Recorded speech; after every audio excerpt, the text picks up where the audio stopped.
Hey folks, Rabbit Roars here, and I am doing another Minecraft Dungeons tutorial.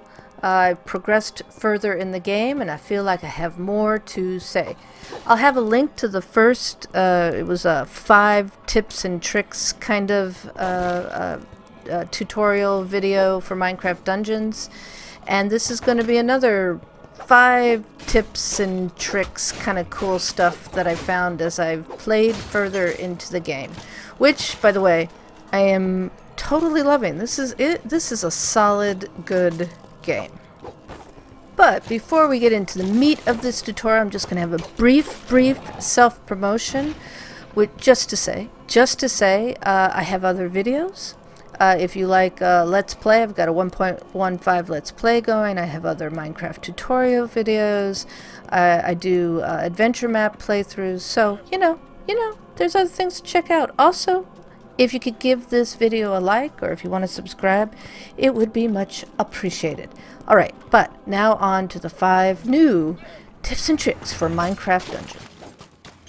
The first tip is going to be pay attention to your camp. I already know that there's a lot of tutorials out there about how the drawbridge comes down as you level up. I haven't seen tips about this. This is a low-level character. I'm walking you through the house. I want you to notice some things. Nothing above the fireplace, right? And, you know, take a little look around. It's a nice room. But things are going to change once I level up. The room changes according to how far you've progressed in the game, and it's sort of a flavor detail. Like, it doesn't necessarily do anything for you, but it is cool. Let me switch over to a higher level character. So here's a higher level character. I think it's level 21. Hold on, sorry about that. And since I've progressed in the game and defeated a bunch of bosses, yeah, level 26, sorry, did I say 21? Oops. Including defeating the petite little illager, you're going to see changes in the main house. So you come through here and you look over the fireplace and yeah, there's a certain point in the game where you defeat a bull-like creature, you get this above the fireplace. When you go into the back bedroom, you're going to notice that there's different paintings up. Hold on, let's get up there. Oop, sorry. Having trouble with my controller. There, okay. Yeah, so more pictures are up. Desert, I assume that's when you go to the desert. There's like a fiery one, I think. That's when you go to the mining pit. There's the swamp danger sign. So, you know, some nice flavor additions. But these changes to your camp, including ones I'm not noting here, like that are in other tutorials about the drawbridge, about the broken nether portal, etc. There's one that's provides you with monetary gain. Okie doke. So I just finished a level, and you know, I'm back at camp. Woohoo! Make sure that you, especially when you've finished a level, defeated a boss, that you take a little walk around your camp, because you see that you're gonna find chests, and they're not always yeah, can I get up to it? Come on, you can do it. They're not always in the same location. I haven't found anything more than 50 emeralds, but hey, that's 50 emeralds just for taking a little walk around the camp. The next tip I'm gonna call the 3-tiered armor and weapon leveling system. Yeah, that's a mouthful, but that's what we're calling it. Okay, so you can increase the level of your item. You can increase the enchants, and what you're looking for are the best gear is going to have 3 tiers of enchantments. For instance, this bow right here has 2 tiers. This crossbow has 1 tier. Yeah, eventually, as you get better at the game, as you level up, as you get into harder difficulties, you're going to get better gear, and you want 3 tiers leveled up in enchantments. You want a high level bow or whatever weapon you're looking at, that it's going to have harder damage if it's, you know, a higher level. And in armor, this is an interesting thing, I think. The other aspect, the third tier. So far we've talked level, enchantment. This applies mostly to armor, but I guess you could apply it to weapons too. Yeah, actually, it's going to apply to weapons. You can start to do builds. As you get higher up, some of the armor applies to a certain way of playing the game. For instance, later on, I haven't seen someone get this early on in the game, sort of halfway through the normal level. You get the evocation rope. Well, to my mind, this is clearly for someone who's doing a level as a magic user. You get a lot of health because you're going to get hit. You get your artifacts cool down faster, and you move faster. Got to get away from those things hitting you. Okay, but let's compare that to like the renegade armor, a unique piece of armor. Okay, got a lot of health. But here, this is clearly for a fighter who's expected to be right up close with someone, right? So you get an increase to your melee attack speed, damage reduction, because you're going to be getting hit a lot. So you want to make sure that as you're getting hit, it's not going to hurt you too much. A weapon damage boost aura. You know, this is for someone who's meant to be up close, taking hits, and dealing out the damage. But like thief armor, I would say, is probably for someone who's playing as a rogue. It's kind of low the way... there's probably a better thief's armor, but this is just an example. Okay, so this focuses on attacking quickly. So a rogue is someone who gets in close, but unlike a fighter, doesn't stay there and takes hits. Wants to get out quickly, wants to get a bunch of hits in really fast. All right, so there's that. There's wait a minute, what's another one that I saw? I would say that the soul robe also looks like someone, to my mind, who's a magic caster kind of build. Where was one? Oh shoot, do I have it? Okay, hunter's armor. To my mind, yeah, this is for your sort of classic, what is it called when you do damage from a distance? Like someone who's playing as an archer, someone DPS, is that it? Damage per second, like someone from a distance who's sending in their pet, shooting with a bow, causing damage from a distance. So this person is going to be reliant on their bow rather than reliant on something that allows them to get in close. So this armor, you're going to get more arrows when arrow bundles drop, and you're going to get an increase to your ranged damage. So anyway, it's just a cool level of complexity with how you level up these characters. Like the gear is great, you get these cool enchantments, but then you can start to think about, oh, does this enchantment work with the type of player that I am? Like I'm going to I'm doing a hunter build, and so I want something that's going to, let's see, what did I put on with these enchantments? Did I work with that? Oh yeah, okay, I went with cowardice on this build, on this armor, because it increased my range, also my melee, but my range damage. I was like, yeah, booyah, that's going to help me being, standing back and trying to shoot from afar and cause some serious damage. Also, because I'm a little squishy, because the armor is not as strong as something that a fighter would have, I was very happy for the health synergy, which helps me maintain my health because I'm a little squishier than a fighter. Let's pick another one that I have not put. Okay, let's say, where's one that... All right, let's say this looks like a fighter to me. Let's look at the enchants that you have available. Okay, so a fighter is going to be standing close with someone. Deflect might be good because you're not rolling over to the skeletons. You're trying to stay in close. So maybe you want something that helps you when you're getting hit from a distance. What else do we have? This is going to help you if your health is going down. This is for the lovely roll. Anyway, there's ways to build your character. This is the RPG element of this, by the way that you build your armor. So this is cool, and I'm really looking forward to seeing as I get into the adventure level, and then what is it after that? Apocalypse, like how intense does this armor get? And I'm assuming it's going to be way more important to pay attention to where you're putting your points, and how you're putting your armor together, what you're choosing.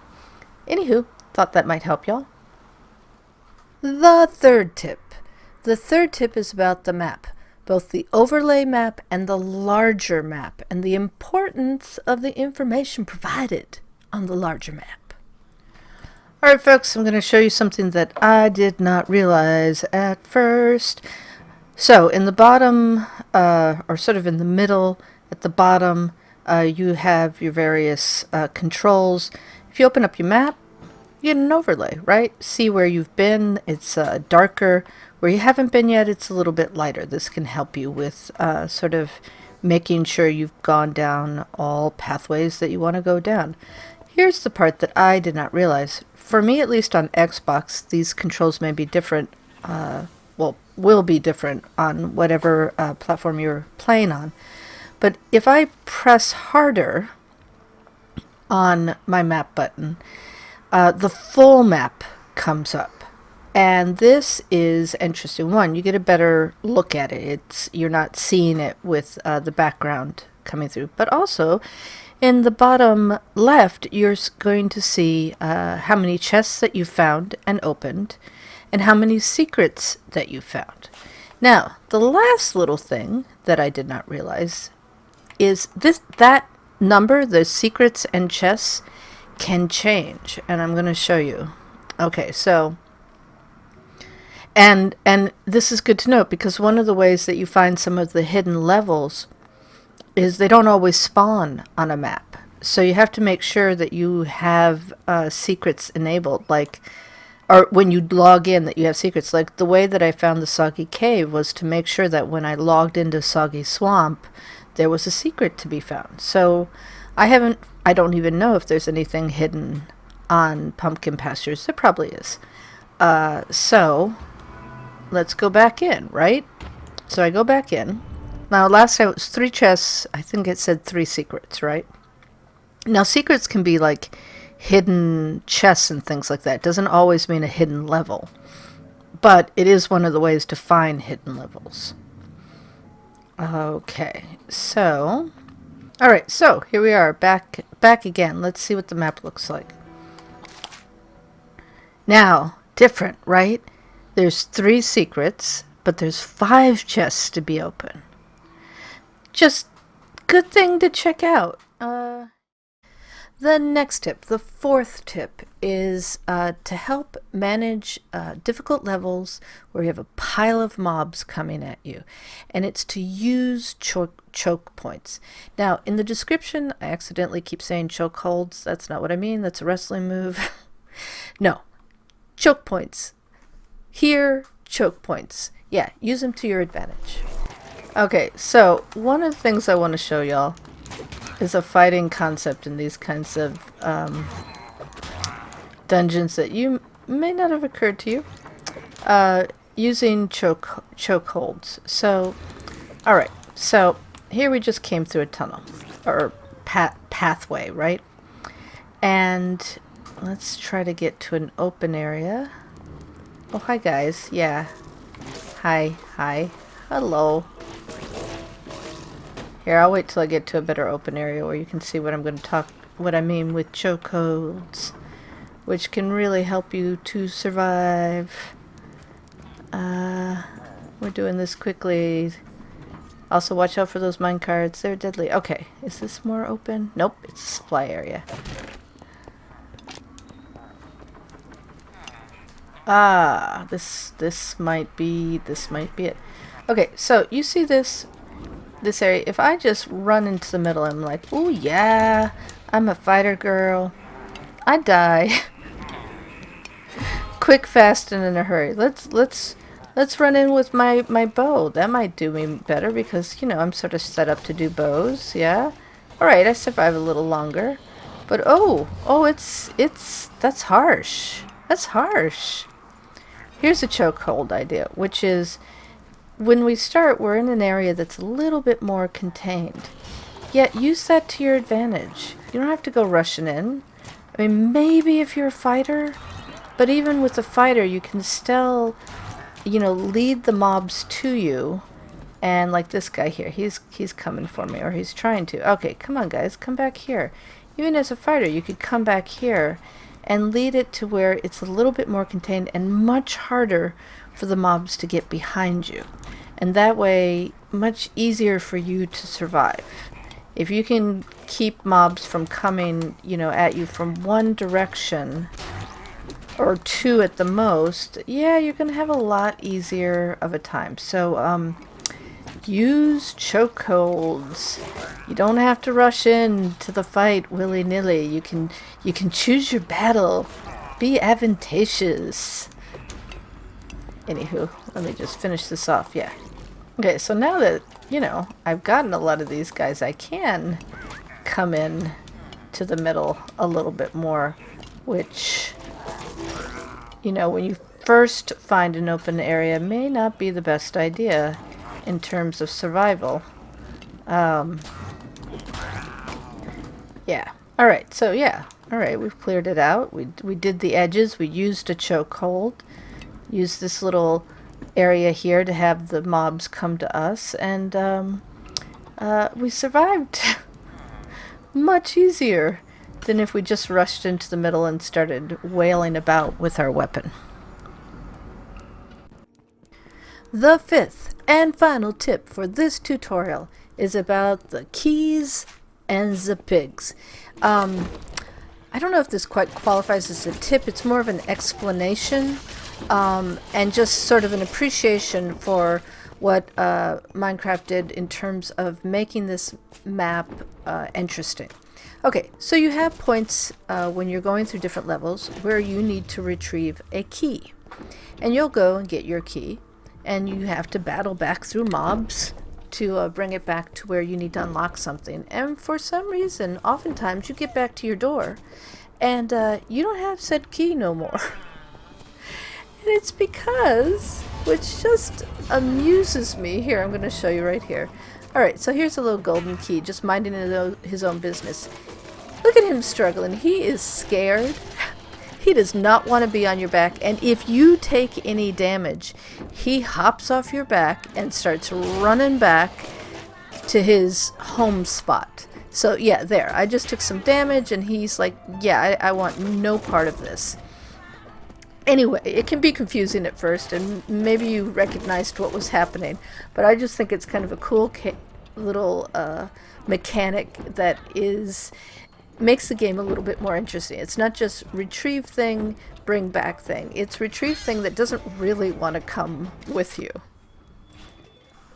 Now, the pig, the treasure pig, that you sometimes see, the pig with the chest on its back, falls into the same category, kind of, as the key, which is this pig is scared, wants nothing to do with what's going on around it. If there starts to be hoopla, it takes off. And I think, I haven't absolutely proven this, but as the pig is running from you, I think you're losing loot. It's kind of like in, if you ever played World of Warcraft, there's what was it, a kobold, I think, that had treasure and would drop loot as it was running from you. Yeah, see here, this pig is like, Enderman fighting? No way, thank you, but no. So, yeah, I think you can lose the pig, but even if not, it's just, again, it makes it an interesting game mechanic. Like, you're fighting a mob, and also you have this treasure pig that you need to keep an eye on. But there you go. 5 tips to help you with your Minecraft dungeon play. Hope this was helpful or that you learned something new. If I missed anything, point it out to me. I need to learn and grow also. And perhaps you'll come back next time. Bye.